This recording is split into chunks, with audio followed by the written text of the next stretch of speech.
Timaatimaan baay'ee ammas ilaal. 2 kiiloo baamsaa 4 kiiloo baamatolee ilaal. Qonnaan bulaan Buttaa Sagguu jiraataa magaalaa Maqii yoo ta'u naannoo Aqaaqii Qaallittiitti oomishaalee garaagaraa gabaa sanbataaf dhiyeessuun jiraattonni akka gatii madaalawaa fi oomisha qulqullina qabu argatan kan taasisan keessaa isaan tokko. Oomishni isaanii kanaan dura naannuma jiranitti daldaltoonni deemanii gatii cabsanii bituun magaalaa Finfinneetti immoo gatii gaariin gurgurachaa turan. Erga gabaan sanbataa dhaabbate immoo sun jijjiiramuun oomisha isaanii ofuma isaanii jiraattota magaalatiif dhiyeessuu eegalan. Gatii gaariin akka gurguratanii fi fedhii oomishuullee nutti horeeraa jedhan gabaa sanbataa hundeeffamuun AMN Pilaasiif yaada kennaniin. Qotee bulaa taane maasuma keenya irraa finne jechuudha. Maasa irraa finne asitti akka gurgurannuuf mootummaan nu haala nu mijeessee gabarratti akka iyyaannu nu go'ee jira. Maasa irratti akka meeshaan isaa jalaan banne bakkee bakkeetti gabaa kana uume meeshaa keenya qonnee nu jalaa maasa irratti hafne haala nu mijeessee finnee gurgurataa irra jechuudha. Duraan achitti yeroo baay'ee amma achumatti kan badutu baay'ata jechuudha. Gabaan sanbataa kun oduun uumamin bootaa itti gurgurannu hin qabne inni wanna qonnuufu hoggaa qonnes sirriitti bootaa itti gurgurannu wanna qabnuufu homaantu sodaannu hin jiru. Qonnaan bultoonni hedduun fageenya irraa dhufanii magaalaa Finfinneetti oomisha isaanii gurguratu waan ta'eef oomishni kun yoo hin dhumanne iddoo ol kaawwannullee waan hin qabneef haalli itti guyyaan nuuf dabalamu osoo jiraatee kanaa ol nus jiraattota magaalattis bu'a qabeessa taasisaa jedhan. Kana eega Finneen booda roobatu jira, aduutu jira. Kanarraan immoo aansee gabaa sanbataa lamaan kanatti hoggaa nu jalaa gurguramuu baate meeshaa wajjin rakkanna jechuudha. Nu jalaa tura. Ol koofne teenya malee bootaa itti gurgurru hin qabnu. Kanaafuu mootummaan haala tokko tokko mimmijeessee oduu bootaa itti gurgurrus sanbata kana lamaaniin ala jechuudha.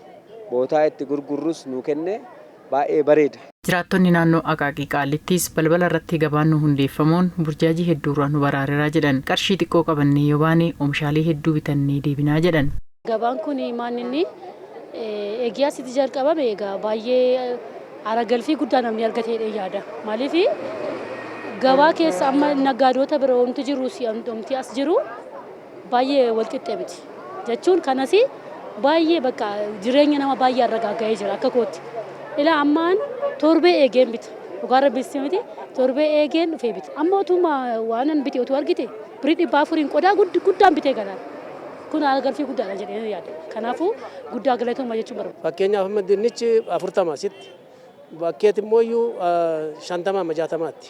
Bakkee biraatti. Gabaan kun dhaabbachuunsaa uummataa fi tajaajila guddaa kennuutti jira. Kana mootummaanis biiroon daldalaas cimseetti fufuunitti jira. Namni akka bakkee adda addaa deemee rakkanne asitti baasii tiraanspoortii geejjibaan qabu balbala isaatti argatee bitataa waan argatu asumatti hundinuu dinnichi, kaarootiin, qullubbiin diimaa, qullubbiin adiin gosni adda addaa hundinuu asumatti gatii argamuu fi kun waan guddaadha. Uummataaf tajaajila guddaa kennuutti jiru. Kutaa magaalattii hundarratti haala wal fakkaatan gatii madaalawaa fi oomishni qulqulluun akka dhiyaatuuf to'attoonni ramadamanii hordoffii fi deeggarsi taasisan caalatti gabicha tasgabbeessuu danda'eera. Oomishaaleen qulqullinaan dhiyaachuuf gatiin dabalamee hawaasa akka hin burjaajessineef hordoffii fi deeggarsa barbaachisu gochaa jirraa jedhe kutaa magaalattiitti ogeessi to'annoo fi hordoffii gabaa sanbataa obbo Galataa Dhaaban. Nuti haalli ittiin nuti to'annu gatii bulchiinsi magaalaa tilmaamanni baaseen qonnaan bulaa fi akkasumas immoo namoota tisissirii godhaniif sun bakkee kanatti uummataa oomisha isaanii dhiyeessanii gatii jedhame sanaan uummataaf akka gurguran uummannis immoo burjaajii garaagaraa keessa kan seenne gatii jedhame sanaan bitatee torban lafa kanarratti ba'ee akka uummanni tajaajilamuuf hordoffii fi to'annaa barbaachisaa ta'e goona.